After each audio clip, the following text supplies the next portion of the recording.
The premium value of long-form TV is extremely important to marketers because of the fact that we believe that not all content is created equal.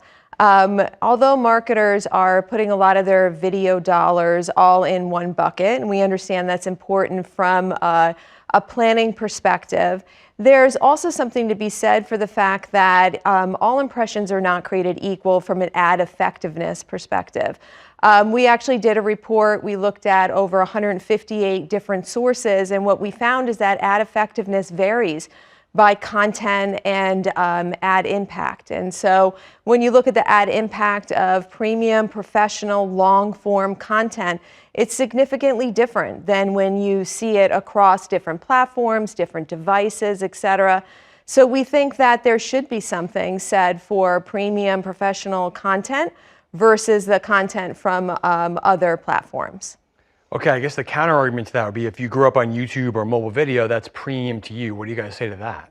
And I don't disagree with that. I think that there is premium content on all of those platforms. And I think a lot of this is left for the marketer to determine. And I think marketers need to use those levers in whatever way that they think is good for them. And I don't think that what we're trying to do is dictate to the marketplace how they should be using it.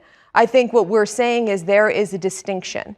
And I think that's important for marketers in the marketplace to understand. And I also think that it's important for people not to discount the research. And like I said, it's really important for the marketers to be able to go beyond, looking at just the top line, metrics of impressions, but also look beyond that and look at what the impact is on brand recall, look what the impact is on sales, website traffic, etc., and see what each one of those video levers are doing for your campaign. And that's really what's going to tell you what works for you and what doesn't. And that, to me, is what they should be making their decision on. Danielle, how can the industry figure out how to better measure cross-platform right now? Cross-platform measurement is at this point in a transformation, and I think we've really started to move towards a good state at this point. And as far as where we're going in cross-platform measurement, I think that we've seen a lot of innovation from the measurement providers in that space. And I think that we need to move and continue to move from one currency provider to multiple currency providers in order to encourage innovation, in order to be able to encourage competition, because that's really what is going to move the marketplace forward. Speaking of innovation and new providers, how realistic is it that this year's upfront will be a multi-currency upfront? Yeah, I think that's a good question. I mean, we saw last year that more and more advertisers were starting to kind of test and learn.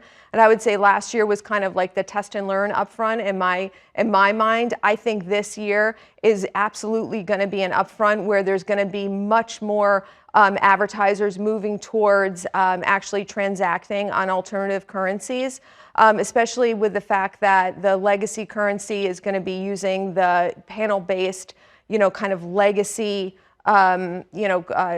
panel-based data set. I think that you're definitely going to see more embracing of big data sets because the fact that with viewership fragmenting, what you can see is that you just need to, because with the fragmentation of the viewership, you absolutely need the bigger data sets in order to be able to have stability.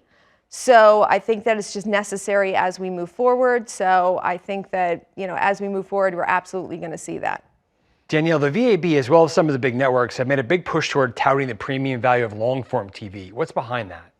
Premium video is absolutely the most valuable asset that any marketer could put on their video plan.